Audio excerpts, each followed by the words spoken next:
Naitwa Loisi Ibrahimu Ngitiri, ni mkazi wa kijiji hiki cha Nkololo, mtaa wa Majengo, kitongoji cha Mhulo.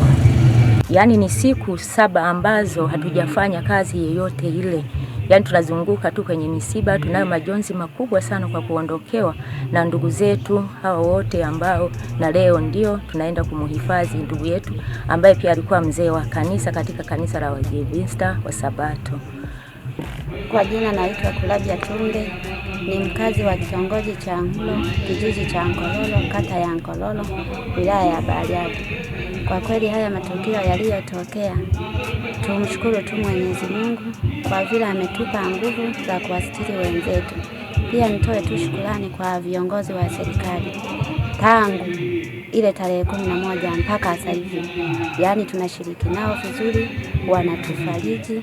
Mpaka na mbunge wetu alikuwa mbali, leo amefika hapa kwa ajili ya kuwasitiri hawa ndugu zetu waliotuondokea huko. Tukio hili alipolipokea mheshimiwa mbunge alisikitika pakubwa sana, na kwa sababu ya majukumu yake ya kibunge walikuwa Dodoma, na kule Dodoma kulitokea msiba wa mbunge mwenzao, mbunge wa Peramiho Songea, Mama Jenista Magama. Kwa hiyo wakati anapokea tukio hili tayari wakawa wako kule na wao wana msiba wa mbunge mwenzao. Kwa hiyo mheshimiwa mbunge akaniagiza akasema, nenda kwenye tukio hilo ukaniwakilisha, lakini pia ukazungumze na Wanankololo kwa ujumla. Nimeupokea msiba na tukio hilo kwa masikitiko makubwa. Ni msiba mkubwa. Tukio moja linachukua watu 4. Na ujue kama kuna watu wengine 9 ambao wamejeruhiwa.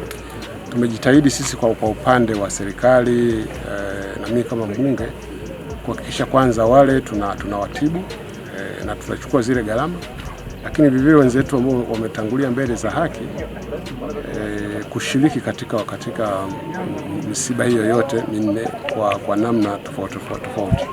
Lakini vile tumekuja kuangalia kanisa tuone namna ambavyo tunaweza kushirikiana pamoja na kanisa kwa Sabato ili tuweze kuinua tena, kwa sababu ni watu ambao wanakuja kusali hapa.